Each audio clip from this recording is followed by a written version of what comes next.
taking a detour into Ron Moore's darkest nightmares. It's Feature Please, not currently a hateful voyage to the Delta Quadrant. My name is Joseph. And I am your gritty flashbacks into the past of what a piece of shit you are, Joe. Peter. Before we get to the gritty flashbacks, in fact, before we talk about anything at all, side note, if you're listening to this, you're probably a patron on our Patreon. Thank you. We appreciate you. This is a special episode we're recording as a bonus to those of you who are chipping in for all of our server costs and that sort of thing. And instead of talking about Star Trek as we normally do, this time around, we're talking about, I would call Star Trek's descendant, Star Trek's second cousin, Battlestar Galactica, the reimagined Battlestar Galactica. That was the brainchild of Ron Moore, longtime Trek showrunner, writer, and eventually Voyager casualty. Wow, where to begin on this one? And specifically, we're talking about Battlestar Galactica TV movie Razor. And we'll discuss like what that is, where it fits in the context of everything else. But Peter, where do we start with this discussion?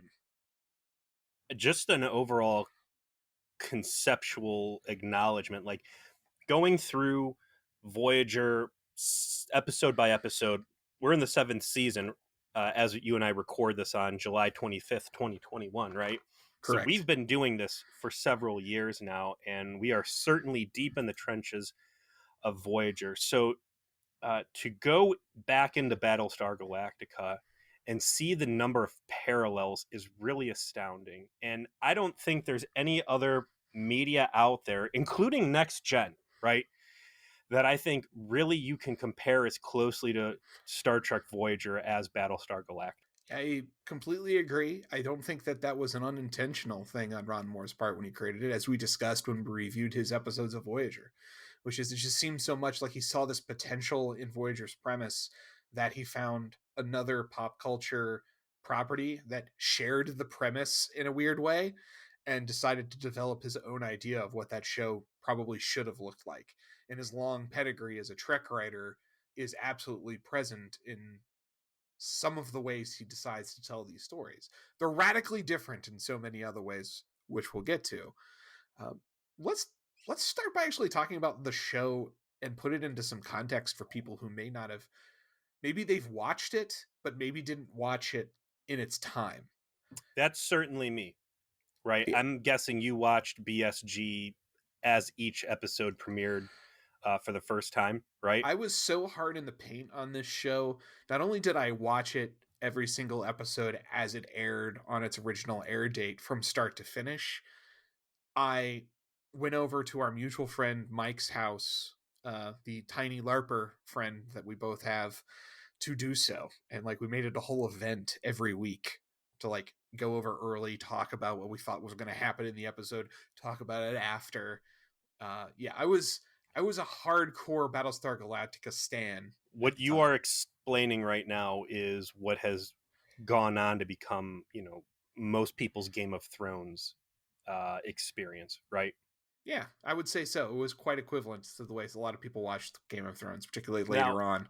I'm on the other side of that coin, and that other side of the coin is heavily populated, right? I missed all this stuff initial run, and it wasn't until an internet friend of my wife badgered her to the point where he sent over in the mail his BSG DVDs to make her watch it.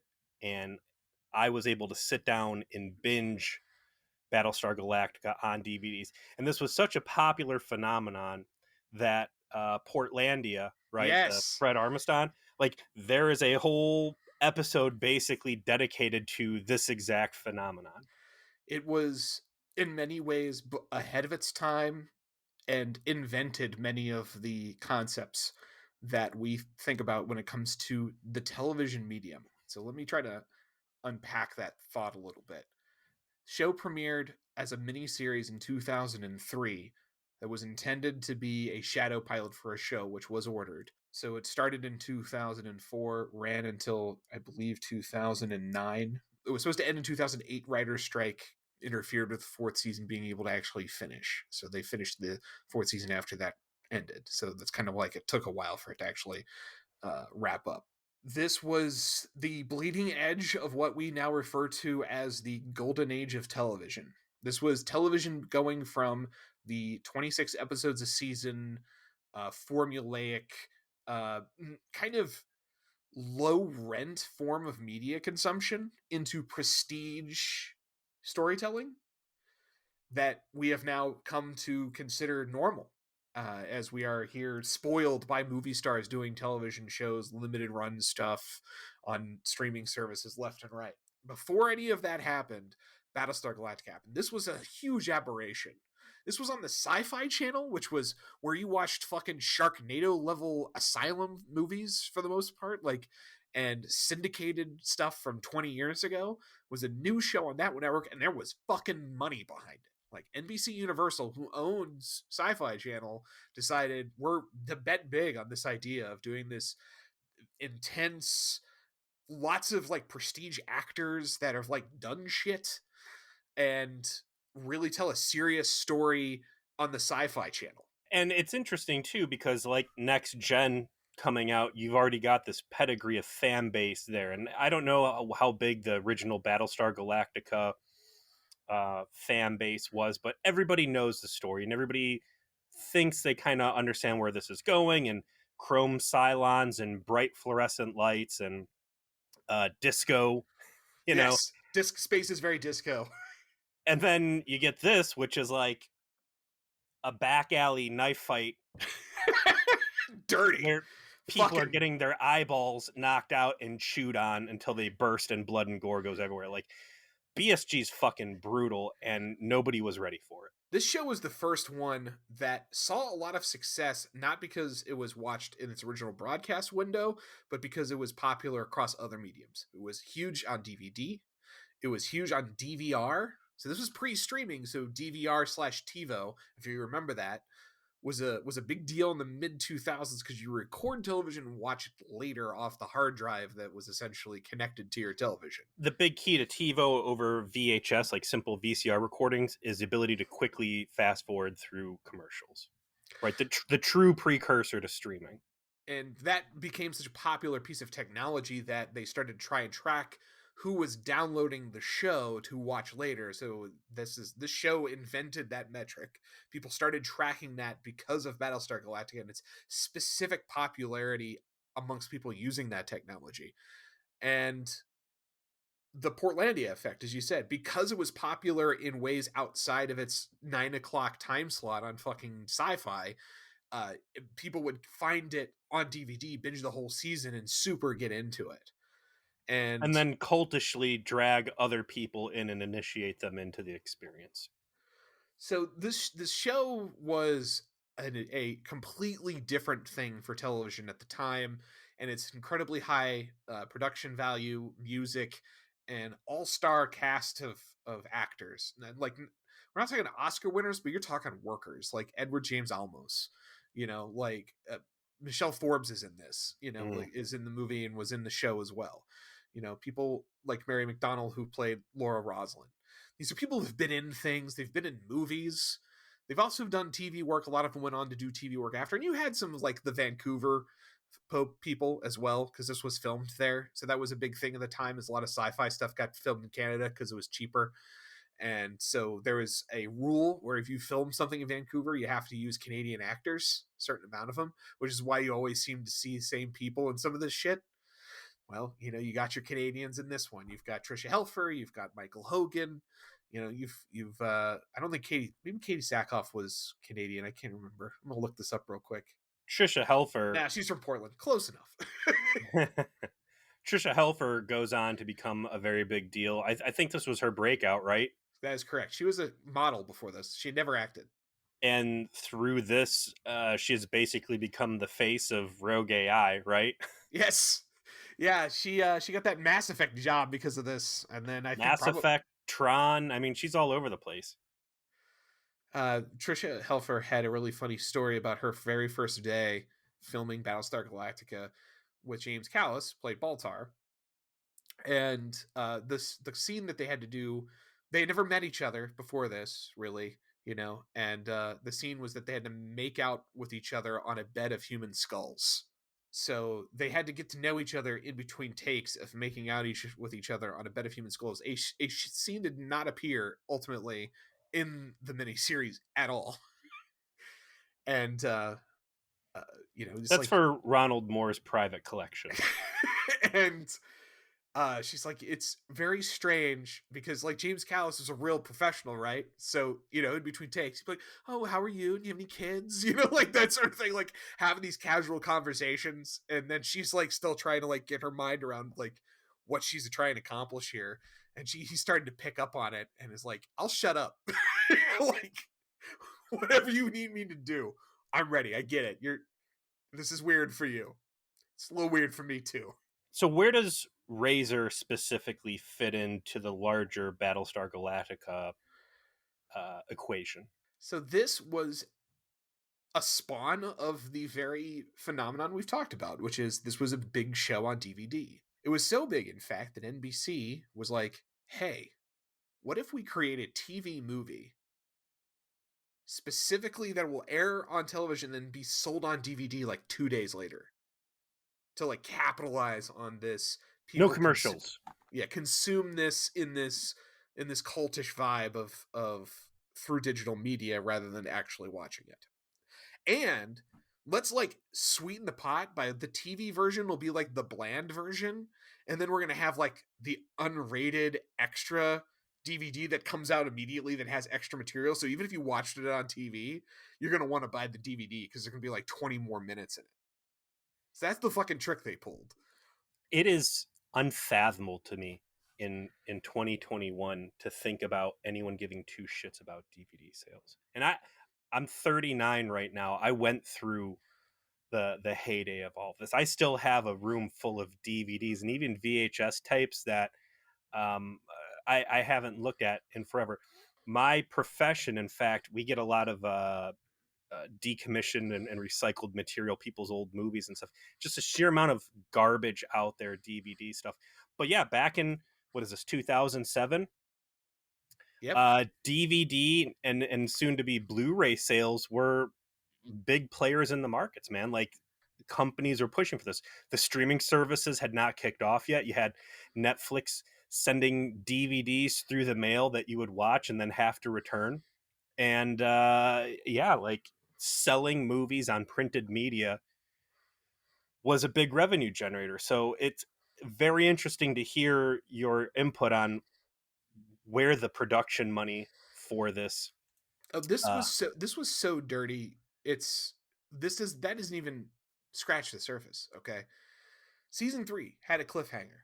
Okay, this comes out between that cliffhanger and the start of season 4. All right, this comes out in November of 2007. The season 4 premiere isn't until April of 2008. Okay, so there's this huge gap between the two, and they advertise the DVD that saying it's got all this uncut material and trailers for season 4 on it to get you to buy it as it's on television. Oh, and you bet your fucking ass I bought that thing 2 days later. I was right there. They got me so good. while this was a direct to DVD event, right, with the mini with the airplay and then becoming its own DVD movie, it also was aired in theaters. And as my wife was, my wife tells her Discord friends or whatever about where the podcast is at, what we're doing, that we were getting into this, and that spurred its own BSG discussions. But someone mentioned there, and I went out and I checked and confirmed it. So Microsoft actually did screenings of this in select cities, right? Hmm. Movie theater screenings. You want to talk about some dirty shit, Joe? Before the screening and after the screening, nonstop Xbox 360 ads, Oh, I'm right? sure, of course. Right in the middle of the fucking movie, they stop and insert 10 more minutes worth of Xbox 360 ads, which were Oh. universally booed the entire 10 minutes. So whatever Microsoft thought they were going to be like running ads for, nobody heard what it was about because everybody's just booing. And that dovetails nicely into my own experience in watching this movie, or trying to watch this movie, last week, because my wife bought me the Razor slash The Plan Blu-ray 2-pack, right? Correct. And I'm like, ooh, shit. We've never watched this thing. It's always just been a back burner thing, because, as we will go on, and we've said before, like, BSG ended, like Game of Thrones, ended so fucking badly to me personally, with all the religious bullshit and other craziness, that it turned me off, right? BSG's ending was so bad that despite it was filled with hokey religious bullshit, even I hated it. I don't know how There's else I the can put true it. litmus test. Yeah, Wow. even I hated it. So I go to watch this Blu-ray finally, right? And I've got a big badass 4K TV, and I've got a very nice surround sound setup with like Dolby Atmos capability, which I've really been waiting for, like something cinematic to watch. So I'm like, all right, this is going to be it. So I take my Blu-ray and I put it into my Microsoft Xbox One, which is like the only media player I have right now that can handle Atmos, anyways. And I put it in, and it is such a fucking miserable experience. This is why I love the fact that Microsoft showed this thing and had the experience. Dealing with physical media in 2021 is disgusting. The fucking menu system on Xbox is terrible. I'm trying to skip around. I'm only getting like half the audio. I'm hearing like people setting stuff on tables, but not the dialogue. And it's so miserable that I stop after 6 minutes of fucking around with this. My wife's like, just bootleg it. We're gonna be here all night. And that's what I did. I went on to my you you torrent. literally physically owned this movie and had to bootleg it anyway to watch it digitally. Yes. Yes. And after I downloaded, I also saw the New York and Morty was out. So I watched that first, and it was great. It's the Cenobite episode. Loved it. But yeah, it's it, going back to media is hard, and holding it now to the streaming standard and watching it right up along there. Man, there's a lot to unpack on this thing. Yeah, so let's go ahead and get into it, man. Let's actually talk about this thing. So I'm gonna here's how I want to begin this, because sure. Razor is a very striking title, and I'm wondering, like, what could Razor be in reference to? We'll later come to find out it's this bullshit folding buck knife. But in a moment of A little bit tribute, of a little bit of a forced metaphor. too much. Why couldn't it be dagger? Like that would have. We'll get into that. But before we start, I want to give a moment of homage here to our Australian listeners. And since one of the main characters in this movie is Australian, I'm gonna give you a little treat, and I'm gonna teach you how to talk Australian, Joe. Okay. Oh wow. Yeah, they really should have been here for this, but that's our fault. All right, I want you to go ahead and say "Rise up, lights."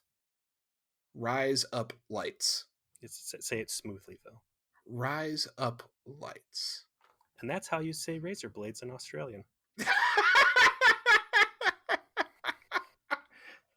Every time she says rise up, and I'm like, rise up lights, rise up lights. It's all I heard the whole movie. That is good. Mm-hmm. Oh, that's good. Yeah, so the main actress in this, Stephanie Jacobson, um, I don't know if she's like a thing in Australia. It's the only thing I've really ever seen her in, except for Terminator: The Sarah Connor Chronicles, which was a show on Fox like me and 6 other people watched. Um, but she ends up being it's one of those things that they created where like most of the main cast are not in it. Gaius It Baltar is there for like 4 seconds, enough for me to one be like, scene. and that one scene's enough for me to like sit there scratching my head and be like, wait, where the hell does this all fit? It is. Let me go ahead and say this now. Having watched as much Voyager as we have and harped on the same points over and over, complaints about the lack of continuity, the ship in a bottle episodes, Yeah. The the conscious decision time and time again to ignore events in your own history and to constantly hold it to Battlestar Galactica, where it's the opposite. Sitting through this and coming in out of I don't know, 5 years since I've watched any of this stuff. Um, Maybe there's something kind of to Paramount's decision to do Voyager the way they did, because boy, trying to watch this thing in a void, I don't know it what the was fuck was it going was on. Like, jarring at the time. Like this movie is a flashback where the primary story happens before the end of season 2, but the flashbacks within the primary story happen alternatively 40 years ago or like before season 1.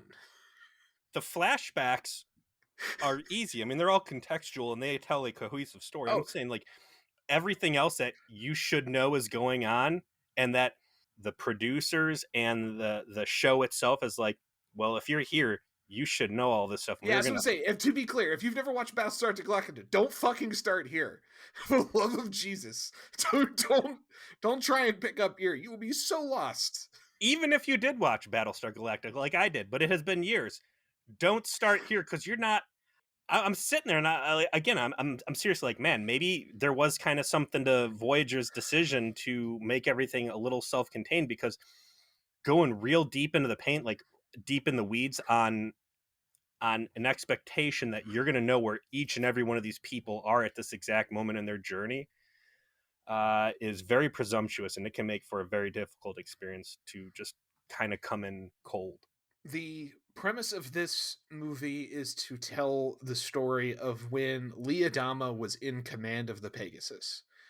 What Ron Moore said was that was chosen because that was something fans had said that they, were kind of upset they never got to see, because Lee became the commander of the Pegasus late in season 2, and then essentially right after that, you get to the finale where they time jump into season 3 because of their settlement on New Caprica. And so you would presume stuff happened between he takes command and ultimately they end up finding New Caprica. And this is filling in those details to say here is a story of Lee in command. And also, what is another thing we never got to see? Well, we never got to see what the fuck the Pegasus people actually did before they found Galactica in season 2 as well. And so this actually puts to film the stories that were told by different characters at different times, that you heard about, and then you actually get to see what actually happened. So this is continuity porn at its finest. This exists entirely to color in gaps in the story that exist. That, if you want to make a movie and we don't want to get into season 4 stuff because that left on a huge cliffhanger, this is what we got. This is what we can do. We can fill in the lines. So let's do that. It's interesting to have this experience with Battlestar Galactica right now, 2 weeks after Disney put out Black Widow, which I still have not seen because I'm not really a huge Marvel guy. But I've always resented these, whether it's DLC in video games, like the first Deus Ex, uh, where like he does his Alaska adventure or Oh whatever, yeah, yeah, yeah. He has or the these movies where it's like you take the timeline of the thing you're interested in and then like pinch to zoom 3 or 4 times into one little section of like, we're going to tell this grand story now, and it's going to be so fucking sweet and blah blah blah. But you can't have that much agency, because I know what's the main character's name in this, the lieutenant Kendra that they, Shaw. Yeah, Kendra Shaw. I know goddamn well she's not in season 3, so something's gonna happen that she's gonna die here or whatever, and it really puts a limited amount of agency in whatever the story they're able to tell. And from what I've heard from the people watching Black Widow, same deal there. It's like, what are you really trying to do here other than to like milk a moment that's inconsequential? a couple things about the cast. Kendra Shaw, who's our main character, is going to be portrayed as a hard ass. She's going to be portrayed as this tough as nails creation of Admiral Kane, this officer that exemplifies Kane's dogged militaristic inhumanity. And in that way, she contrasts against Starbuck, Kara Thrace, who is in some ways the equivalent on Galactica as the favored daughter, surrogate daughter uh, of Commander Adama, Admiral Adama at this point. And the big problem I have with that is Katie Sackhoff is actually really tall for a woman and has a kind of physicality that kind of makes you buy her swaggering tomboy badass persona in a way that otherwise might be difficult to suspend your disbelief for, right? Like she carries it. She carries it and she makes you believe it because she can kind of get there physically as to match her attitude. She it at all times on screen seems like maybe she's about to cock her fist back and slug Yeah, and someone. you think she can probably roll somebody too. Like she's got that look to her, and she looks like she does a lot of push-ups, you know. Whereas this Stephanie Jacobson playing Kendra Shaw, she's like this tiny waifish girl, and you just like there's times when like facing off against each other, and it's like, am I supposed to think that Kendra Shaw's got any game here?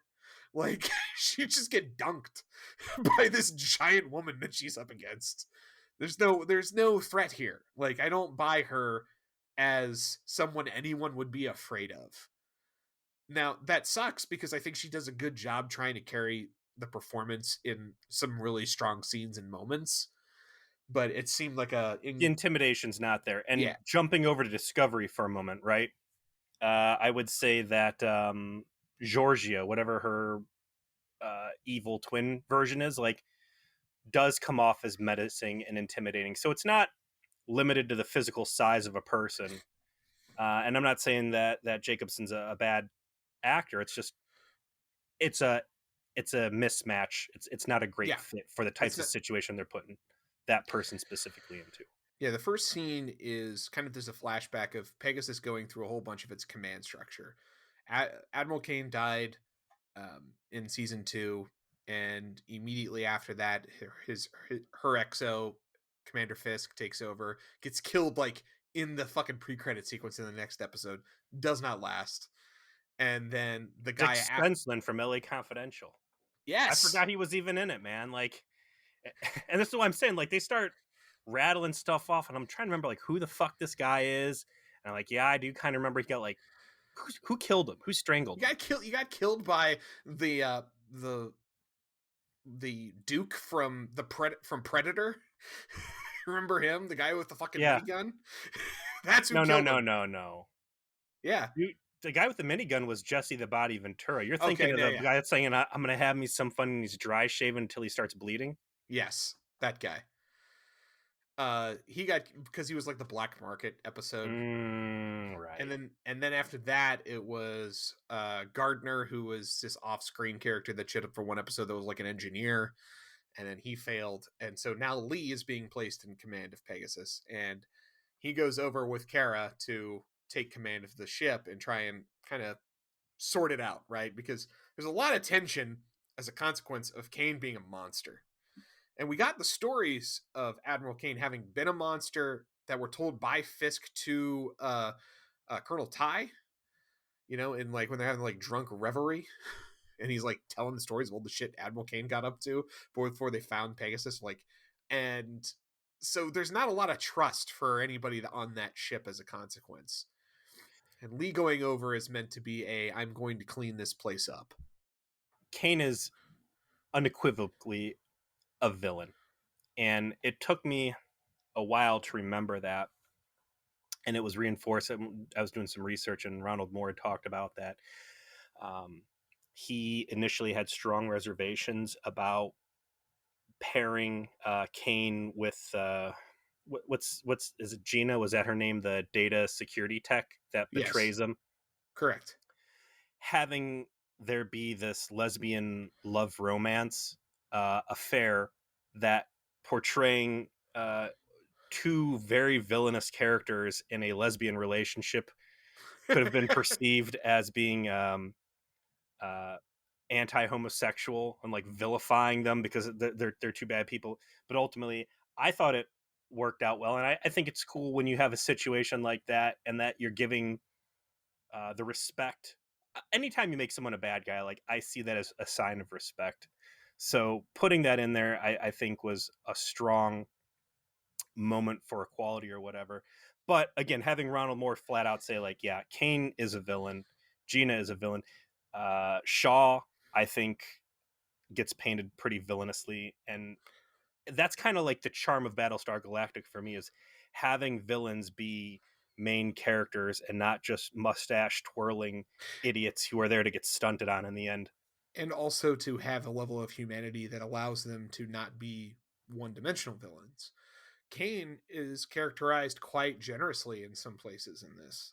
There's flashbacks that kind of try to explain why is she the way she is. Why is Helena Kane this such a absorbed in hatred and I'm going to kill the Cylons and I really don't care about anything else type of character. Well, we see flashbacks from her childhood, from when the Cylons were literally bombing her planet and killing her family. And it's horrific and awful. And she doesn't have a life, right? She's a military person. You see her interacting with her first officer. She's on the treadmill running like they're about to go on leave. She doesn't know how to leave work. Her first officer, Belzer, is like, listen, you can come hang out with me and my wife, trying to really connect this because she doesn't have anything. She doesn't have a family, and she can't connect with that. She can't connect with that kind of human offer of connection.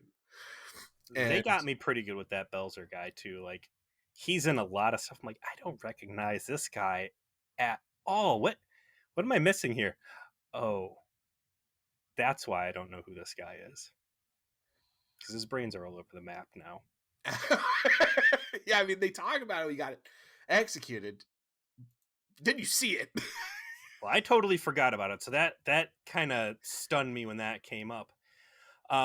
So yeah, she's got these strong motivations to be the way she is, and very clearly what she is doing is villainous and at times clearly evil. But it is always, that the right way to portray a villain is they don't see what they're doing as it's Machiavellian, right? It's everything in the service to the greater good. The ends justify the means. Raiding civilian fleets and stealing resources from them and massacring them if needed to And keep then leaving the survivors to die straight yeah. up. But all those resources are on deck when they meet up with Galactica, and would Galactica be able to get through the things and does the things that it needs to save the day at the end if she hadn't made those choices when she did. So it's muddy water all around. And that's what the show does best, just like you said. Like, there's a scene late in this in the show where it's Lee and Admiral Adama talking about why Kane did what Kane did, and ultimately how those things could possibly be justified. When Admiral Adama says, "Listen, I'm lucky I had you here. I couldn't have looked my son in the face if I had done those kinds of things. I'm lucky I had Laura Roslin here in my fucking face every day, because when I had those stray thoughts to act like that, I had impulses to draw me away from doing that. What if I were Admiral Kane and I didn't have any of those impulses? I probably would have done the same fucking thing." And that kind of bridge is the way this show's storytelling is always perfect, right? Like, they never miss when it comes to that kind of stuff. He wraps that scene up by saying, 'cause, it's the decision to nuke or not to nuke the Cylon hybrid ship or whatever. He said, your choice wasn't wrong. My choice wasn't wrong. Kane's choices weren't wrong. It's just what are the options on the table, and where's the victory and where's the defeat. The other thing this TV movie nails, I think, supremely well is really trying to jam home how monstrously awful the Cylons were during the First War, and why the people who survived it have this "fuck the Cylons eternally and forever" feel to them, because it's always, you hear like the stories of all of the people who died and how terrible the war is, and thousands of people died in this boarding or whatever, and certainly they do a decent job of showing the Cylons being intimidating murder machines when they show up on occasion. This takes it to another level, like in really driving home the inhumanity of the enemy. So I did see this, and that was something that always kind of like stood out as a straight thought, because once I completed The initial run through Battlestar Galactica, I was like, man, I really remember like these Hellraiser scenes with like military people walking around a cathedral of flesh and like gruesome people getting skinned alive, and like just these brief flashes. And in this, when do have one of the flashbacks of Admiral Adama back in his Viper pilot days, crash landing and walking into this fucking Terminator research facility where it's like straight up Fucking horror Hellraiser. movie. Yeah, straight Yeah. up. Yeah, absolutely. Just a horrific horror movie setup. I'm curious what the cut scenes were, and it had to be stuff like this, right? Like, could you get away with showing that kind of stuff on Sci-Fi It Channel? was not on the TV cut.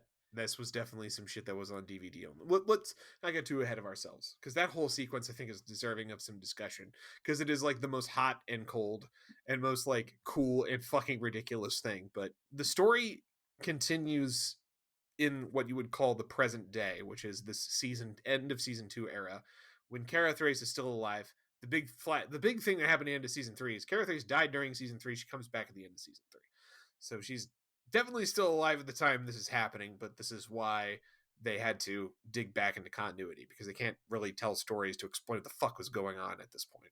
And Lee calls Shaw to his office to be like, yeah, so Admiral Kane thought you were great. Other two CEOs thought you were terrible. The last one busted you back to lieutenant and had you peeling potatoes. So who are you? And a lot of the time when Kendra Shaw is talking about her past, what you get instead are these flashbacks we're talking about. And specifically the flashbacks to the things the Pegasus did. And we get a little bit of her backstory through that. If she's been assigned, this is before the attack. Humanity is having a great day, as they do, and she's been assigned to work on the Pegasus under Admiral Kane, as a stepping stone to her career in the fleet. She's apparently the daughter of someone important, some politician, and this is something she's going to babysit Admiral Kane for a couple of years, and then she'll be able to get in the fleet command, and she's got this whole dream. It's like this Good Shepherd setup, you know? People who did not want to be on a military space vessel for any longer than absolutely necessary, and then tragedy strikes, and before you know it, you're stuck working deck 15 Forever. forever. She gets to the ship. You get her meeting a number 6 copy named Gina, that is on the Pegasus, working on their computer systems. It is helpful redheaded version of Trisha Helfer that uh, directs her to the CIC. Admiral Kane busts her balls a little bit after she shows up, has a laugh about it with her CO, normal stuff. And then you get Hoshi, who is a side character that become much more prominent in season 4. Actually, like, he becomes a big, I guess we'd call him even a recurring character by the time season 4 rolls around, to like take her to her quarters. And then that's when the silent attack happens. And this is a good time to bring up the CG of the show is starting to show its age. I remember it being pretty dope at the time, but man, watching this in HD now, you're like, this is definitely something that was made about 15 years ago. It is by no means as bad as Voyager. Oh no, it is definitely at that level of like PS3 level cutscenes, which is to say, still pretty good, but embarrassing compared to what you can make now. But Yes, you put it in the context. At the time, it was great. yes, and no. It looks fake, but even fake, even if it's like video game graphics, the shit going on screen is always fucking rad, right? Stuff blown up, people getting sucked into space, badass dogfights, like Oh yeah, it's yeah. always kinetic and really cool. Now, what is not kinetic and really cool is the hard on they have for steady cam shots. Like this Jason Bourne point of view, camera shaking nonstop gets so old so quick it's nauseating, and it was a huge turnoff. You forget how much of that they like to do on Battlestar Galactica, and the reason why is because in effect sequences, it is cheaper to do your shots that way, because this way you don't have to do a whole shit ton of detail that costs extra money, because you're showing the frenetic and panicked, you give you that panicked sort of sense by shooting it that way, and then don't have to worry about holding on these shots that the longer you look at them, the worse they look. So that's why they do it. It's a budget thing, Sure. but it does get old. It almost gives you a headache. I do like in the space sequences though the signature like pan and then zoom into that sector of space and now you can see the starfighter and then zoom in closer like and they'll actually pick that up I think in the J.J. Abrams Star Trek the 2009. It's a cool effect and I do like seeing that. Attack occurs. Pegasus is able to get away by jumping blind. So they get their faster than light drive online, but the computer's down, and so Admiral Kane orders um, Shaw to just put in random ass coordinates and jump the ship, which is considered extraordinarily risky because if you don't plot your jump, you could wind up in the middle of a star, in a moon, in an asteroid field, and you're just all dead. But of course, remaining there for any length of time was also certain death because the place is just getting nuked. You see all battle stars just getting blown up in front of you. The whole place, the whole Scorpion shipyard is just getting crushed. They had to leave, and they had to leave immediately, and then they did. This is the first, I don't know if I want to say villainous or even an act of cowardice, but this will be an ongoing theme that we will see from Kane that sometimes you have to leave people behind to continue the fight. And there, I think, is they don't really say it on screen, but they show it that running from the fight bothers people, but it is that necessity. Pegasus is only able to escape the fight because, and if you'll remember, Battlestar Galactica is like a big analog throwback. Pegasus is bleeding edge, new digital. The rest of the fleet is new digital, and it's a virus or some sort of malware that disables everything, so they are able to just get hammered relentlessly. But Pegasus is lucky enough that those systems are down for service, and they are not disabled to quite the same level that the rest of the fleet is, and able to get out. Luckily, punching in the correct coordinates and jumping, and that's a good friction point between Shaw and Kane because Shaw is like dragging her feet, like I don't want to end up in the middle of a sun. And Kane's like, fucking do it or else. And they do it and they get out alive. They do a good job of also showing how badass Pegasus is by the fact they take multiple nuclear detonations and are still able to function. They Ron Moore has a real handle on these details in a way Voyager never does, right? We meme constantly on the torpedo thing, right? And just like the wear and tear and resource scarcity thing just does not play into that show at all. Whereas early on in Galactica, they get hit by one nuke, and it really compromises the ship that they took a nuclear detonation, right? Early on in the miniseries. And they talk about it throughout the rest of the show. And indeed, by the end of the show, Galactica is starting to fall apart because they got hit by a nuke. Pegasus is so bleeding edge and so cool. They got hit by two nukes at the beginning, and they're like, still got away. And they're like, man, we got hit by two nukes. Good thing we didn't get hit by three more. That might have been some trouble. Like this thing is way cooler than Galactica, right? Like they very clearly make that evident in its combat capability across the board. It's able to do things that old ass Galactica simply cannot do. And it's also part of the reason they got rid of it is when Pegasus was on the show, there wasn't that urgent feel of like living on the precipice of death. And so they had to dispose of it in a way that was ended up kind of being comically dumb the way they did it, just so they didn't have to have this extra giant super battle star that could literally create new Vipers and was like 4 times better than Galactica hanging out. Like, we got to get back to the nitty gritty. We got to get rid of this thing. Um, but they jump away, and this starts the primary flashback story of Shaw, of her kind of like becoming Kane's protege and doing her bidding. Do they ever give Shaw a reason why she wants to live up to Kane's expectations? Or is it just everybody has been traumatized by what has happened and Kane has a strong public face? She she has embodied that resolve, and people are just gravitating towards it because it's desperate times. They never give a reason aside from just the collective trauma of everything that's happened. Like, to their perspective, humanity has been wiped off the face of the universe.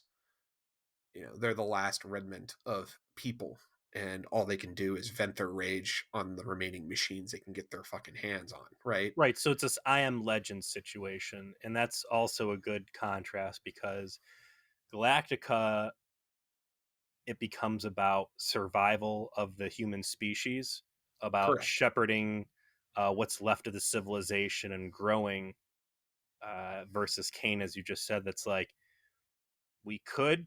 Yeah, I mean, how many people are on Pegasus? There's got to be thousands, right? Correct. You could go off and recolonize and all that other stuff, but instead we are going to dedicate our purpose here forward not in saving the human race, but in exacting revenge, however possible, on the people who have attacked us, or the robots that have attacked us. Current day story continues in Lee deciding to make Shaw his executive officer as a way to bind his command to Kane's legacy.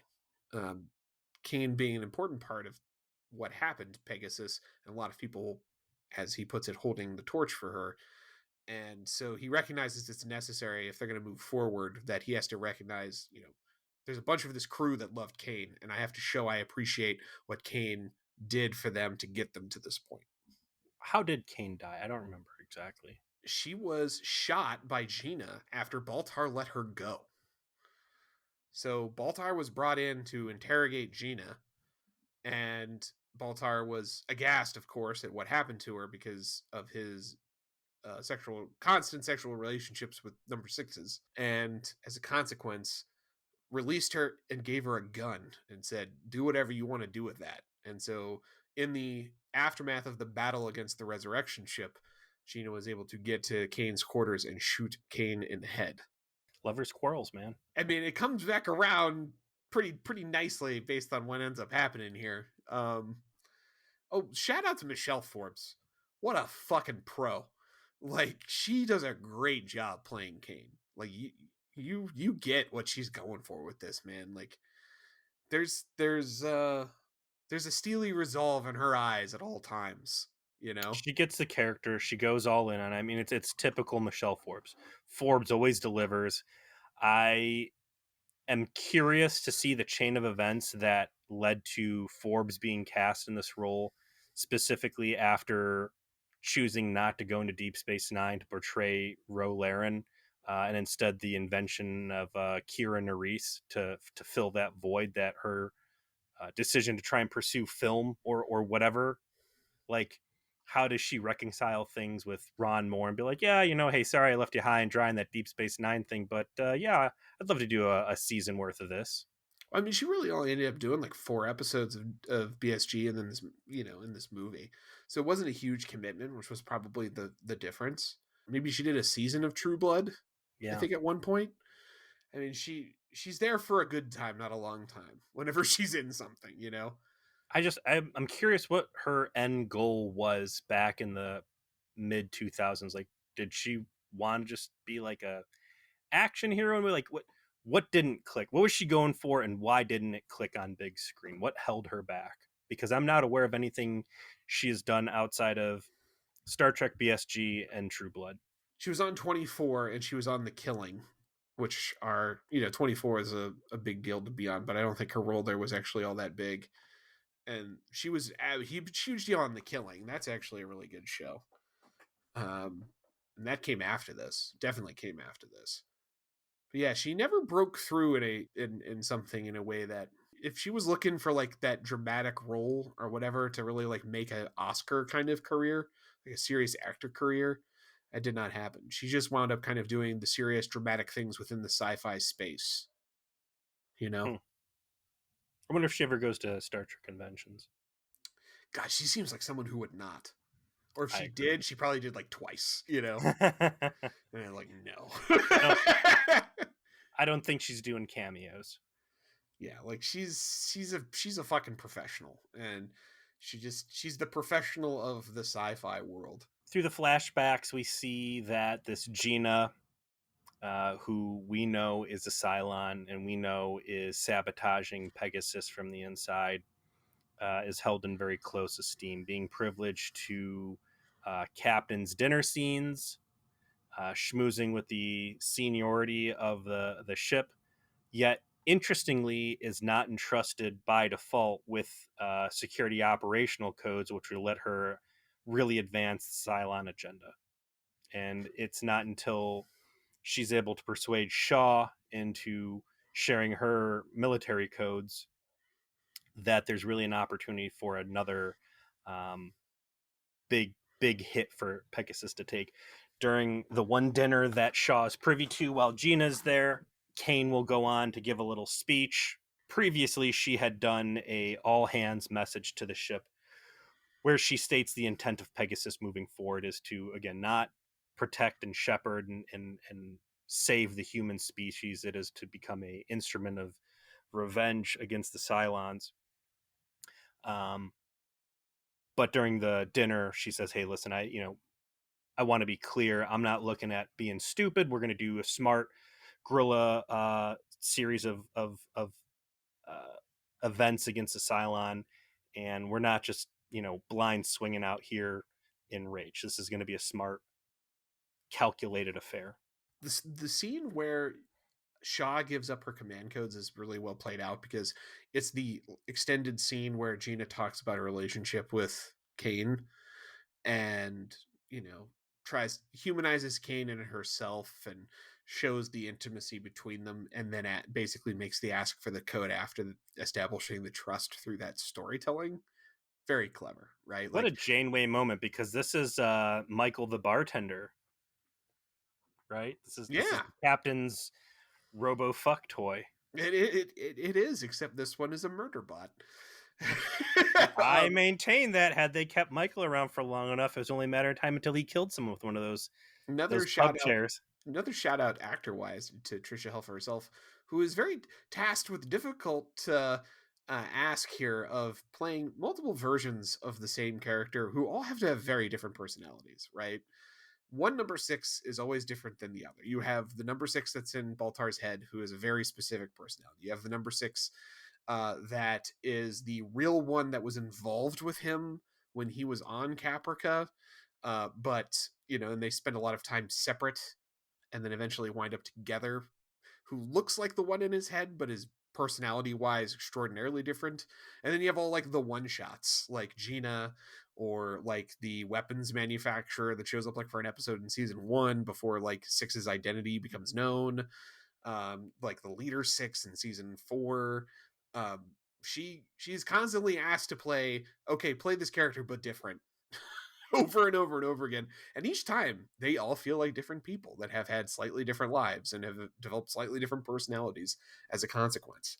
It's also during that dinner that Kane lays out her plans to attack a comm relay, and this is what's going to set Pegasus up for its first kind of ugly win, because that 6 unit will go on to ring the bell and say, "Hey, we're coming. Be ready." And I'm going to sabotage a ship when we get there, so there's going to be some heavy losses on deck. I thought that the movie kind of made it seem like Shaw was on to Gina 6 well in advance, but it did not No. play off like that at all. I mean, No, they they walked right play into her that as trap. clueless as everyone else. She finds out that Gina is a six because the Cylon boarding party that's able to get onto Pegasus because of the compromised codes has a six overseer that she lays out with an assault rifle conveniently in front of a security camera. And then figuring out, oh, you look like my captain's girlfriend, Rutro Raggy. She takes off of the CIC, puts her gun on Gina, and is like, "Yo ho, she put up the footage from the chick I just blasted. They're the same." And she tries to resist arrest, kills the two Marines, but can't pull the trigger on Kane because she's got real feelings for her, and that allows Shaw to lay the butt end of a assault rifle into Gina's head, rendering her unconscious. And that allows her to be captured, and then we see a, shall we say, dark, Suggestive. darkly suggestive scene where Kane calls for Lieutenant Thorne, who is exactly the man you do not want near your children, and says, "Yeah, go ahead and rape this robot until she gives us the goods." This is what kind of springboards, I think, Shaw into Kane's favor, and her utility only grows from there. And Kane will start taking a personal interest in shaping Shorn up or Shaw up into the razor she needs humanity to become to accomplish a task. And that's where we really start tying into the overall theme and title of the movie, Razor, or Rise Up if you're Australian, as Shaw is. Call it Dagger. Make the movie named Dagger. Humanity needs to become a dagger. This is my knife. We're gonna call it a dagger, not a fucking razor. Like, yes, razor sounds cooler in the mid 2000s, but Battlestar it's Galactica knife, like doesn't have the same ring to it. BSG miniseries special event movie Shank. This knife, which is twirled in slow motion excessively in the intro of the show, is Kane's knife that she picked up after she abandoned her sister to die at the hands of the Cylons before finally being cornered in a shipping container by a Cylon.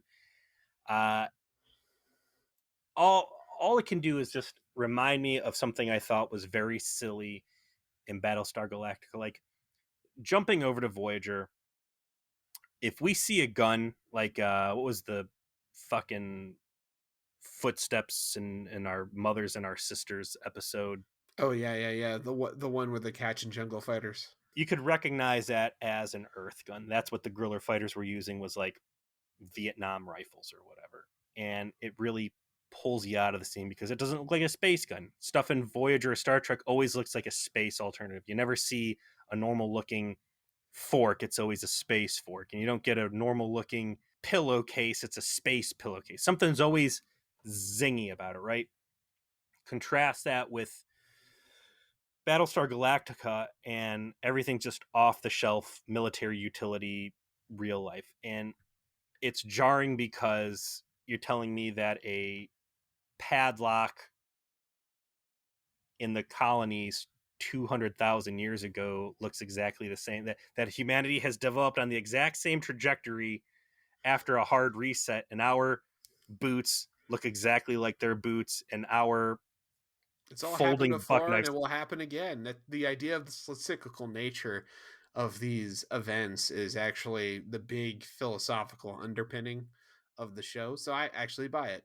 I buy it. That this technological There's only progress. one way to make a master lock, Yep. and it's this way. The same master lock you have on your locker in high They're school is the same. fated, sir. They're fated to make that master lock that way. Now and into the future and through the past. The master lock shall always be this way.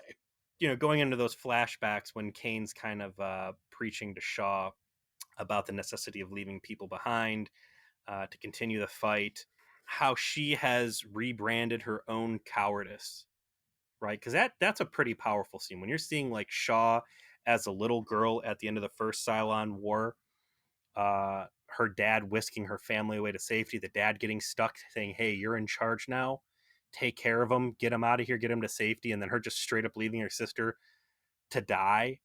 Like, that's some fucking psychologically scarring shit. That's some traumatic stuff. And again, it's not until the very end where she's finally willing to confront the Cylon and make that stand right as the armistice is signed and people are zipped off. I was fully expecting her sister to somehow play a role, that she was captured on one of these skin ships to go off into hybrid research or whatever, but that does not end up being the No, case. I mean that those scenes told the story that they needed to, which was Admiral Kane's villainy needed to have an explanation, right? Like, why the fuck is she such a monster? Well, she she was a coward and allowed her sister to die, and it turned her into the person that she is, which is someone who hates the Cylons with the intensity that she hates herself, right? Mm. Like, that's it. That's the lesson.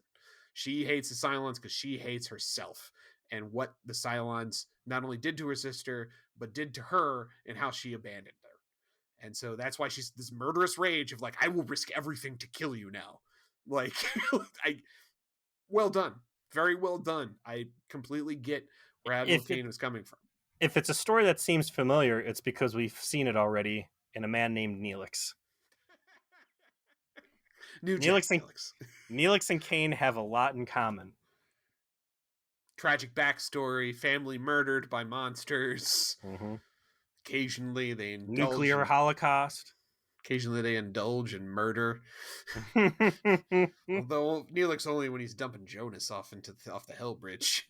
Oh, whatever. We have to flesh out what the real relationship there was with Hogan, but The current day story in the show advances to an issue where, for some reason that is unexplained, aside from Admiral Adama saying he did it against his better judgment, he allowed a science team to take a raptor to study a supernova remnant, which is the most Star Trek thing I've ever seen in Battlestar Galactica, by far. mm-hmm. Of we're going to get a plot going because the science team went to go look at a science thing, which is just not what the show does ever, ever, ever in a million years ever.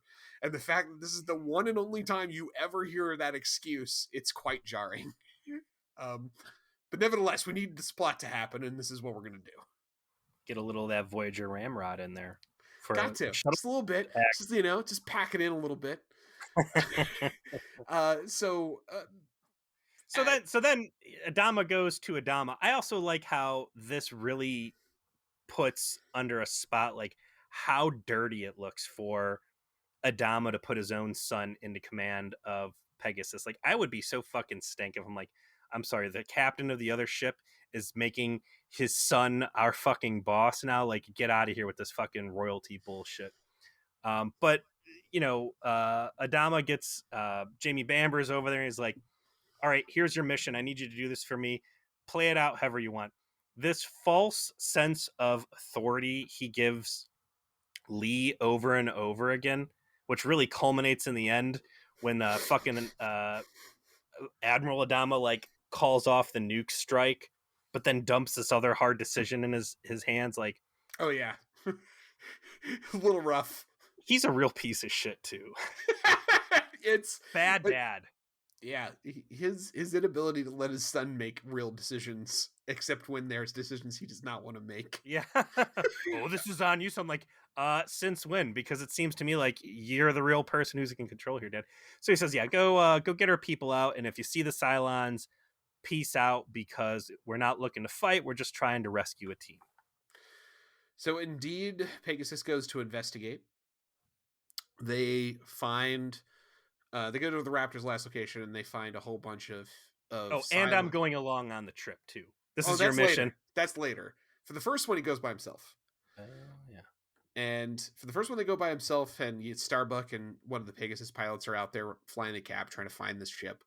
And instead of finding the Raptor, they find like a shit ton of Cylon ships, and they're like, "Uh-oh, we need to get the fuck out of here. We're not here to fight." But Lee is very cautious in how he opens up the defensive batteries on the ships. They do a good job of showing how the flak battery works, which is the guns fire these projectiles that explode and basically create a screen that prevent Cylon ships or missiles to be able to approach, right? Like, this is how we prevent ourselves from getting shot. We put this flak barrier around this defensive barrier around the ship facing where the enemy is coming from so they can't approach us. And so they're being selective because they're not trying to hit Starbuck and the other pilot, but they're taking a while to get their FTL spooled up. And while Lee's not paying attention, Shaw's like, "Yeah, just open up all the batteries, just fucking light them up. This is bullshit." It nearly kills both the pilots in the process. Mm-hmm. But it does cause one of the raiders to fly into the ship along with them. And so Starbuck's got to do a cool Starbuck thing and shoot it down within the actual flight deck. Very, very neat shot. And then very Top Gun. Very Top Gun. That's where you get the showdown that occurs with her and Shaw after she gets out of her plane, where she's like, "What the fuck is wrong with you?" And like somehow Shaw is supposed to be as intimidating as Starbuck, which is really funny when Starbuck is literally like looking down physically at her, like I could destroy you. And that's also when you get the flashback of when Kane executes his first officer. Like Rough scene, man. Very rough scene.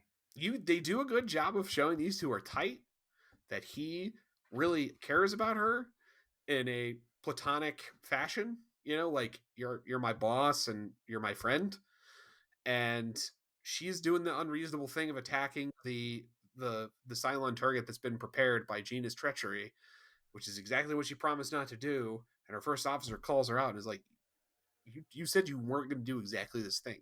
Come A on, lot of let's." people are going to die needlessly. This is a very Star Trek moment where the first officer, bound by duty and humanity, puts his foot down and says, I am not willing to act on these orders. I'm sorry, you're my friend, but what we're doing here is wrong. And unlike Star Trek, she says, give me your gun, give me your Service 9. And we're not talking about a phaser like you're usually talking about, Joe, where you can shoot anybody you want with a phaser as many times as you want because it's just a tickle setting. This is a real 9mm. And she shoots him in the head and puts his brains all over a light, bright map behind her in front of the entire bridge. And everybody's like, holy shit. And then she's like, Stenzlin, aka Fisk, you're promoted. Are you going to do what I'm telling you to do? Or do you want to, lay down on the floor with a new hole in your head as well? And he goes, I guess I'm going to do what you do. And the trauma on his face, I really like what they do with Fisk through the rest of this because this is not the life he wanted. And he is in so far over his head, being forced into situation after situation, which will escalate, in the next kind of flashback of Inhumanity where they're pirating the civilian fleet and he's sent over to execute Kane's will. And ultimately, it's Shaw that has to step in and be the hand of agency to push the villainous agenda because this guy's just not cut out for it. No, And Fisk is a coward and also aghast humanity wise. Like yes, he actually is like, no, this is bad. I don't want to do this, and also does does not have the stomach for it. Coward is probably the wrong word to describe that in retrospect, but and so he's I beat. think He's Coward, a beat dog. Like he will do what he's told, but there's a certain level of just not able to pull the trigger that he has. the cowardice he has is that he is not going to cross Kane and he is Yeah, he not is a going to moral subvert cowardice her, against Kane, sure. but he does not have the fortitude to be the monster that is required in the scenes he's being put into. So when Shaw says like questioning orders is a bad move on this ship, like it's a pretty cool flashback into like the most extreme measure of that possible. I had forgotten that in the show they had said that Kane executed her XO. So again, that all kind of stunned me. That's coming out of nowhere. And again, a good moment to vilify Kane to offset some of the other sympathy that the Yeah, show had built up it for her. reminds you that while there is some sympathy for Kane, she's still wrong. Like she's still doing incorrect things. Her death was a good thing. Two over on that too, right? Because killing her XO, wrong. And continuing to push into this meat grinder trap that they walked into, also wrong. The big reveal though was that they pulled off a the raider that came in, and it was not what they expected. It is in fact an old style Cylon raider with tin can style old Cylons on it. And that's when we get the big group scene where we see some of the characters that do not appear for the rest of the movie, as Adama, Rosalind, Colonel Ty, Baltar, Head Six, Sharon. Everybody gets their scene discussing like the fuck is this thing doing out here? Because the Cylons being into being machines, they don't allow prior generations to exist. They get scrapped. So why are these old antiques out here flying around with these old antique Cylons in them? And that's when you get backstory from Sharon, who is brought down in her handcuffs because she's still a prisoner at this point in the story. who explains, "Oh no, a whole bunch of the old style Cylons got away with the first hybrid, which was our experimentation in creating a human machine combo creature, and they took a really religious bent with it and are defending it to this day. And so it could be that these are the Cylons that are defending it, and that's when you get Adama's flashback, which is both the coolest thing followed by the stupidest thing followed by the most horrific thing that happens in this whole movie. They flash back 40 years. He's flying his Viper in a huge battle. And the battle is that scene is probably the coolest one in the whole movie because it is in the war. It's like multiple base stars, multiple battle stars duking it out. You see that one of the battle stars is getting the shit kicked out of it, so all the Vipers are trying to clear out all the raiders that are near it to allow it to escape. They fucking fail. The Battlestar explodes. You hear their screams across the fucking radio. It's very horrors of war, very well done. You're like, oh, this war sucked. Like, I get it. Like, you see this taste of this. You saw the taste of what happened with Kane. You see this. You're like, no wonder everyone who survived this did not like computers. Like, they were done with this shit. And he gets pissed off because this Battlestar blew up and you had to hear their dying screams. He wants to kill more Cylons. And he goes into the atmosphere and like dogfights a guy, but in doing so damages his Viper and he has to bail out. He's a total badass during this whole scene, right? He's like a badass Viper pilot. He's shooting everything down. He's awesome. The He guy they bails got out. playing Young One does a really good job capturing the Adama essence too, I feel. Yeah, he's got this real low voice, you know. He's trying forcing it a little bit, but it works. The stupidest thing that happens, probably the least Battlestar Galactica thing to ever occur in an episode / movie of Battlestar Galactica, is as he escapes the Viper and is parachuting down, free falling before he opens his parachute down to the planet, he is pursued by a Cylon that is the one that ship he blew up, trying to shoot him. And he's having this mid-air fight that would not have belonged in a James Bond movie in its most cheesy form. Like, this is some Black Widow MCU shit, right? Like fighting after you're falling out of a helicopter against your fellow goons. It is not at all the gritty realism that we've come to expect from this show. The CG is terrible. It is the dumbest thing. He gets the chute open. They both land there, and then he welcomes to Earth him with a crowbar.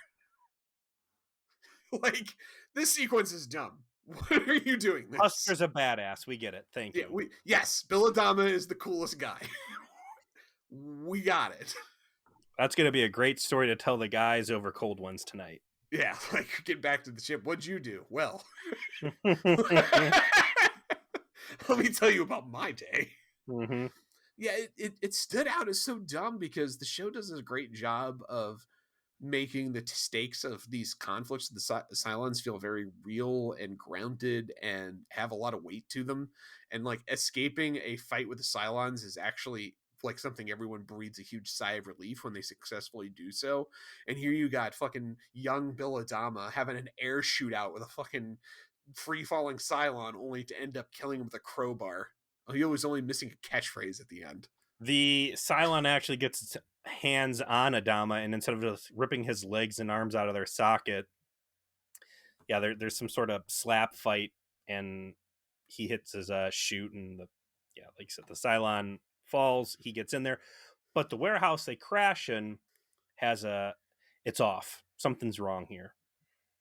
In the investigation that young Adama goes through on this, he sees like the leftovers of the torture devices that have been set up.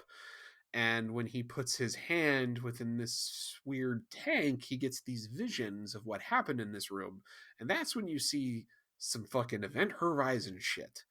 It is these flashback tortures of the Cylons experimenting with the flesh of these captured humans, and it's constant screams from. That's what got me like rewatching this.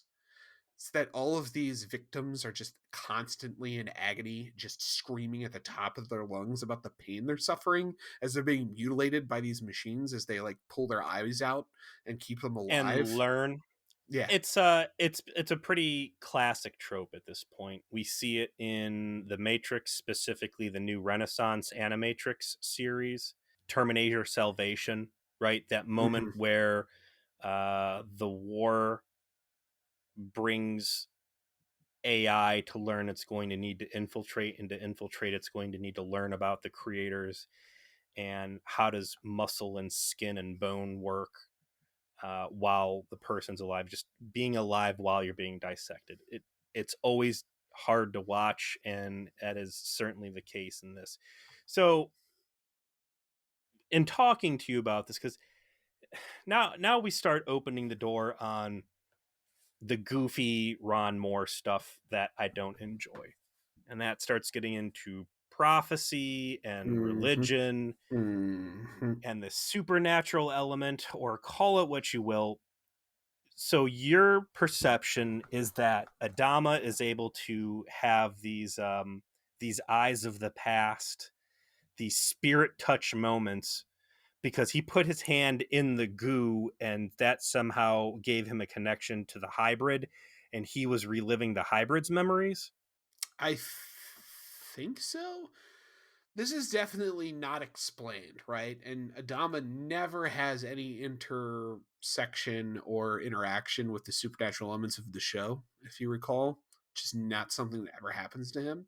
So this is a bit odd that how they decided to provide this information. I think it would have been much more on brand for him to found a computer terminal that had Or the to information, actually or walk actually into see it this with people, being screaming. tortured. Yeah, Yeah, being like tortured. I and are am I to believe that the hybrid is in the big bowl of jello just hiding? I don't know. Because in the later scenes, the hybrid makes it seem like he was there. I don't get it. And I see what they're going for, but there's this extra step of psychic flashbacks. Just put the humans in there being tortured. That's all, right? Right. The realism of this particular flashback sequence was already rather shattered, so maybe that's why I was a little numb to the idea that this is how this worked. The point being, though, is that the Dama is given a distinct impression that horrific torture happened here, and as he investigates, he actually finds there are still human survivors within this Now, facility. Cylon's very advanced, right? They're AI Hmm. mechanics, right? They're Hmm. robots, robotic Yeah. precision. Not Hmm. good at building doors. No, no, not their forte. And so well, I mean, maybe just Husker is such a fucking badass that even like Cylon door technology cannot resist his power. I mean, Well, I'm they saying not good at building doors, and that he finds a door that people are trapped in and like busts the door open, but then they can't just open the door and get out. So he finds survivors, and they're like, please, we're civilians. I think there's a little girl in there reaching out to him. It's very jarring, and creates these mental scars. Hey, you got to help us. There's an earthquake. There's not an earthquake. In fact, there's a big spaceship lifting up. Like the main research facility was probably a base star, I'd say. I don't yeah. know. Hmm. It's lifting off, and he runs out and sees it flying away. This is right at the end of the war, so they're like, "All right, ceasefire." And Dama's all like, "No, they're doing terrible stuff here. We need to keep fighting." But the building he ran out of, like, that's still there. It doesn't collapse. The survivors should still be in there, and everything that they saw or heard, they try to create the situation where all the evidence is destroyed. Nobody believes him, and this has just been this goofy thing he's had to carry on with him. But again, from what you see on scene, like, it's all there. The survivors are there. He couldn't open the door, but everybody should still be fine in there once the base star takes off. So that's like a persistent flaw I feel in this movie, is that the story they're trying to tell is not necessarily being supported by what you're actually seeing happening on screen. The flashback establishes Dama's personal connection to the concept of the original hybrid, that he may have in fact been in the facility where it was created, and that creates the urgency that the ramrod, the gentle ramrod, Mm, that causes the rest of the plot to happen, which is Adama's like, we're fucking finding these people. We're destroying this thing. I think Ramrod's too strong. Ramrod, the Ramrod moment there is I let a group of scientists leave in a Raptor to study space nonsense. The rest of this, I think, is pretty strong writing as to, hey, I saw some shit that never really sat well with me, and now I'm in a position of authority where I can pursue my paranoia, and we're going to do that. So we're going to keep tracking these people down. We're going to save our people. Lee, you're in charge of this important thing. By the way, I'm going to be here to backseat drive. So, real quick too, jumping into the scene where they're examining the OG Cylons, like, how does the rest of the cast feel? Like, hey, they're making a movie and we get one scene in it, and they're bringing in like completely new characters and taking these guest actors. Like, here's this thing, and we're not getting any of these paychecks at all. Well, I mean, they had the one scene, so they did get their paychecks, right? Like that was the thing. Is most of these guys didn't have to work. The only ones who actually had to work the whole thing were Sackhoff, Edward James Olmos, Jamie Two Bamber. Bambers It's about it, right? Trisha Helfer for part of it. from the Other, OG cast. Yeah, yeah. maybe. Then the rest of them had to do one scene. That's pretty. That's pretty lit. Baltar walking around with like his angel. I'm like, are they angels at this point? Are they time traveling to look at key moments? Like, I don't get what's just it's The confusing. head Cylon, the projections of Six and Baltar that are ultimately in actual Six and actual Baltar's head are what you would call Old Testament style angels, which is to say, not like angelic beings of good, but indifferent agents of you know divine creator power. It's very Old Testament, very I guess you'd call it Kabbalah type of thing, I guess, and incredibly pretentious, and even I hate it. Yes, Ron Moore doing the religious stuff he loves that I don't think he does a good Could job not with. leave well enough alone in this show, unfortunately, Yeah. to its ultimate detriment. Agreed. All right, so we have mostly caught up on all the flashbacks, save one important one, which is you already discussed, which is the execution of the raid on the civilian ships. We find out about that because they're planning the op against the base star that has the original hybrid on it. And in the planning, Lee has been informed via Rosalind that Shaw was involved in the massacre of the civilians that has been hinted at and discussed previously. We finally do see it. And as you said, they find the civilian ships. They go to the main civilian vessel. That's where we see Laird, Chief Laird, who is a character from Pegasus that is a minor character throughout the show. He's like the aerospace engineer that got recruited, which is kind of like the way they discussed this before. And you see the escalation of the conflict where the civilians realize what Pegasus is going to do. They don't want to cooperate. Kane has had enough of their bullshit. He says, execute whoever you have to until you get what you need. Fisk doesn't want to do it. And it is ultimately Shaw who has to pull the trigger to kill Laird's family in front of him. That is his wife and kids, to end the opposition to them on the ships and allow them to disassemble them for parts, take all of their useful people, and leave the rest of them to die. And it is the point where Shaw goes from good soldier with still hasn't done anything immoral to having clearly committed a Kane-like act, right? Like War gone over the crime. Let's edge. call it a war crime. Yeah, committed a war crime and done so under the premise of we have to do this so that we can continue the fight. Right? She buys into Kane's worldview. Do something traumatic now so we're not going to be in a prolonged and even bloodier exchange with the civilian fleet. Like, rip the band-aid off fast. The potential consequences of this are put off until after the operation is over, which is going to feature Pegasus rolling in, drawing all of the raiders away in a firefight, and allowing Starbuck, Shaw, and a couple red shirts to board the base star on a Raptor with a nuke. The idea of get in, find our people, nuke this fucking thing from the inside, and get out.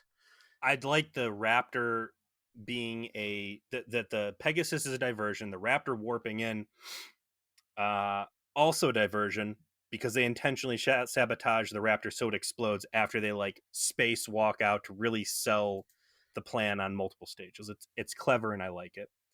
Agreed. Um, the base star, the old school Cylons I have in there, those were CG, right? Not dudes in suits.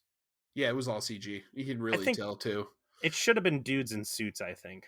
Really give it that old school feel. Probably would have Yeah. looked better. They looked like they were kind of cutouts almost when they had the composites. Yeah. They find the Raptor, the previous science crew.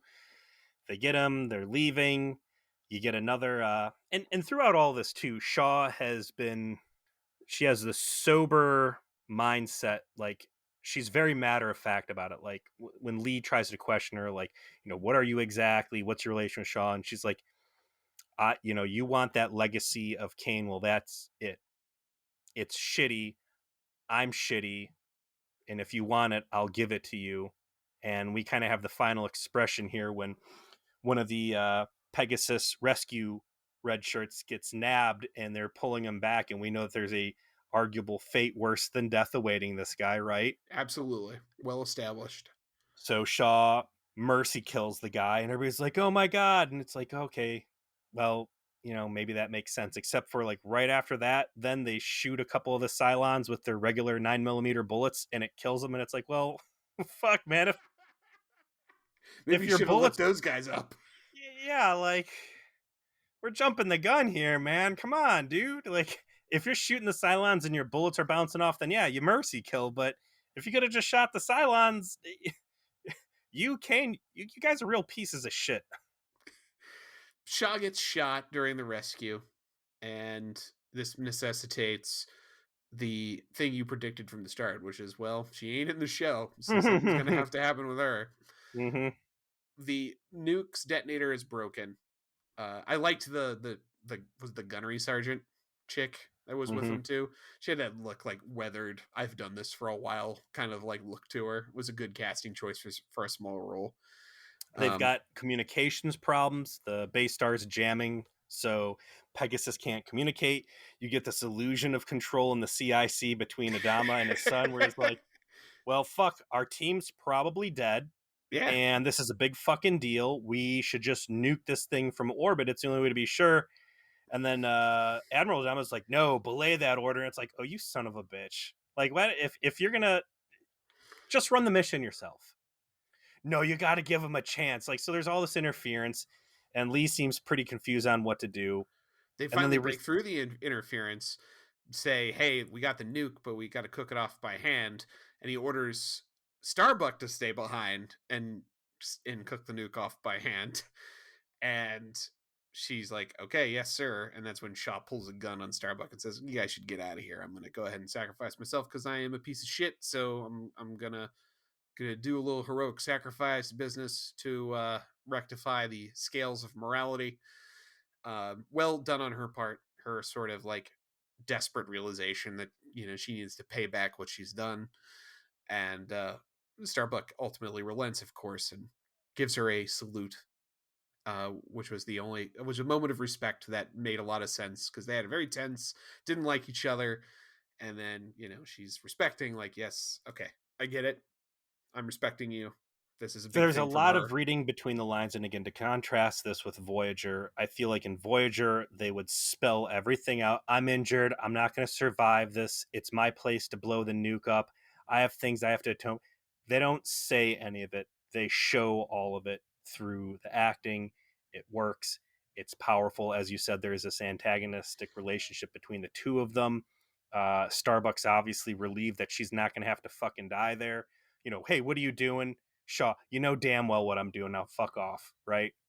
And I also like the follow up at the end when Lee's talking to Starbuck, and Starbuck's kind of shitty about it. Like, I don't know, maybe she was fated, maybe she just had it coming. Like, there's still this flippant regard for Shaw and the things that she's done. But before Shaw has a chance to pull the trigger on the nuke, she decides to do some sightseeing.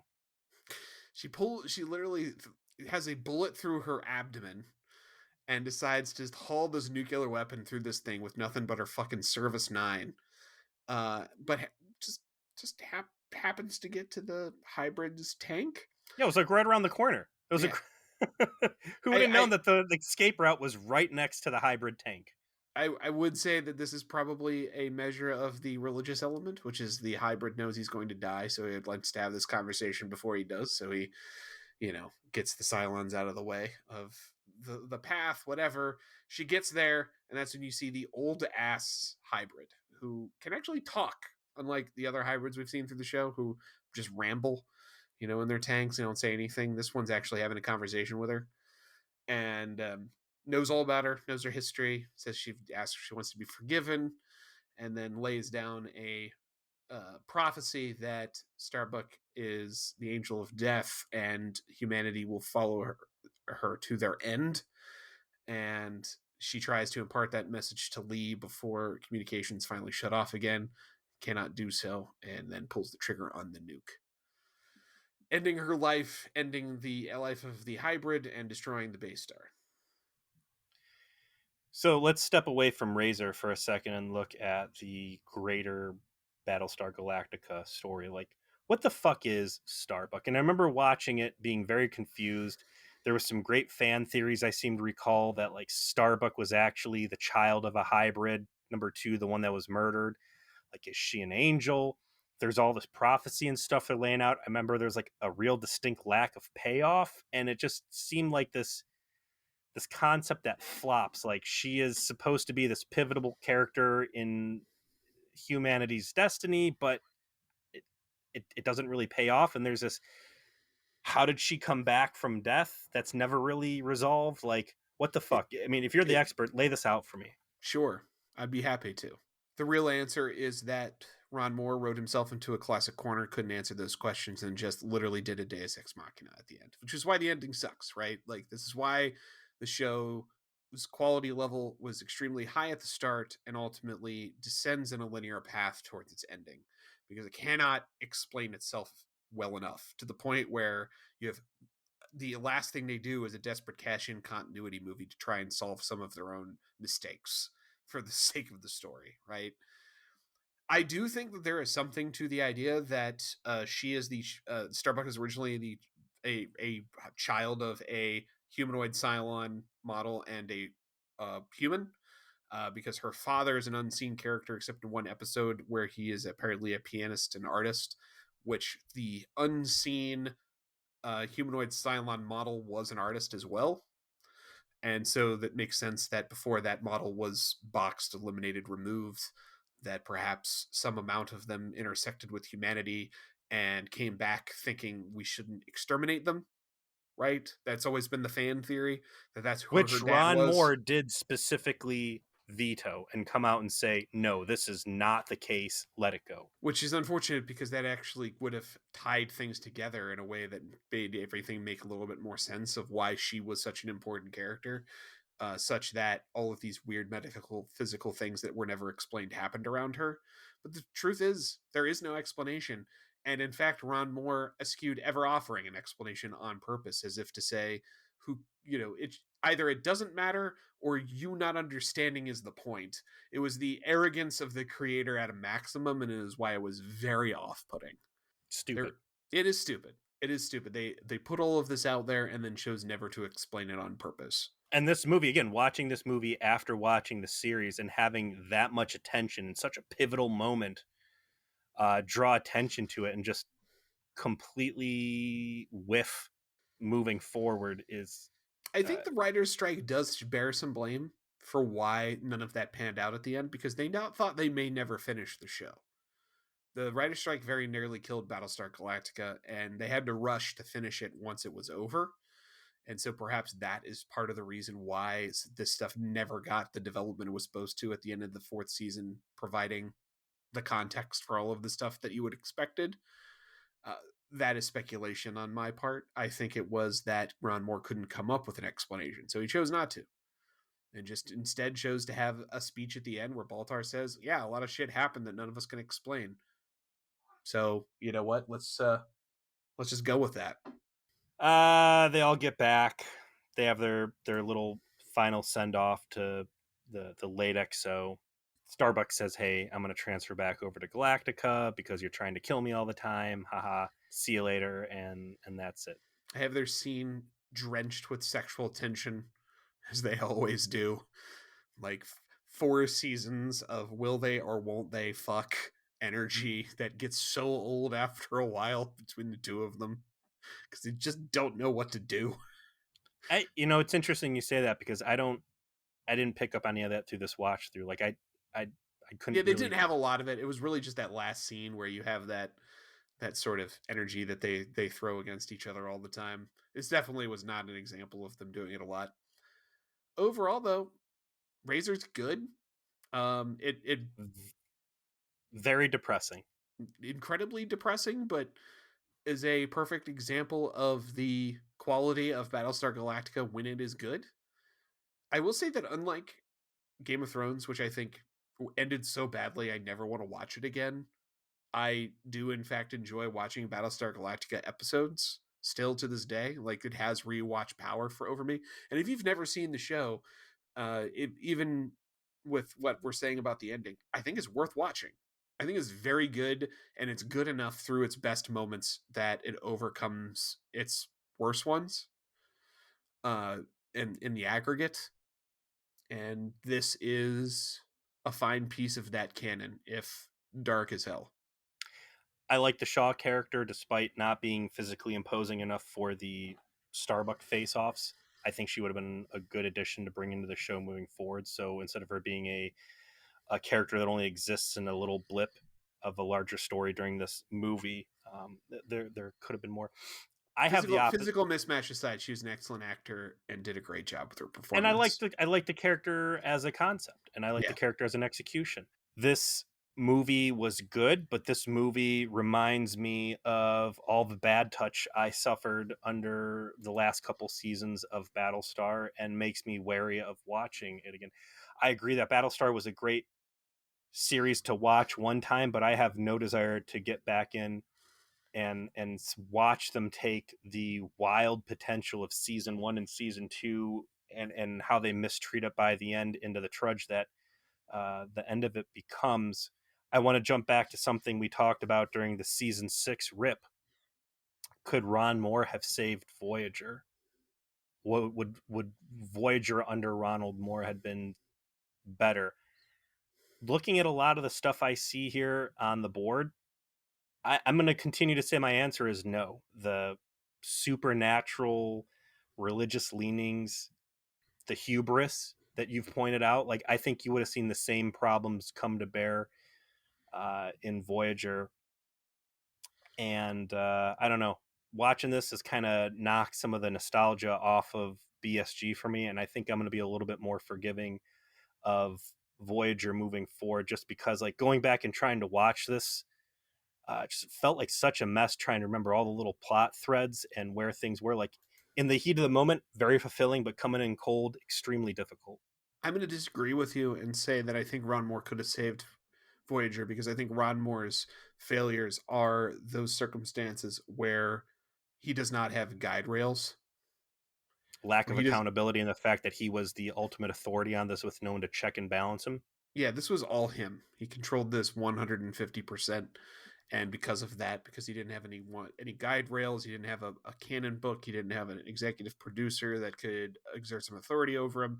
It's the lack of control over the open-ended creative process that ultimately brings Battlestar Galactica's worst traits to the forefront and takes what is an ultimately which starts would take something that starts as a great premise and a great show and kind of slowly runs it into the ground because he just doesn't know what to do with it. And if he had had a structured environment but yet the freedom to tell the stories he wanted to tell in the way he wanted to tell them, I think that is where he shines creatively.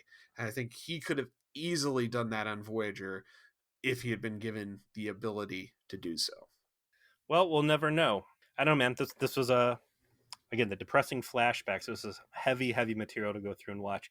Well done, and I will say that it was fun to get back and see the ship, see the characters, and kind of experience this as an encapsulated event, as a reminder to what Battlestar was. Yeah, agreed. Thank you to our patrons who essentially funded us talking about this for nearly 2 hours. And I'm sure it'll be shorter after I do some edits, but we enjoyed it. We're glad we could take a look at it. And thank you to all of you for your continued support, and we hope you will continue your support as we finish our Hateful Voyage to the Delta Quadrant and further into other journeys and other parts of the galaxy. Thank you.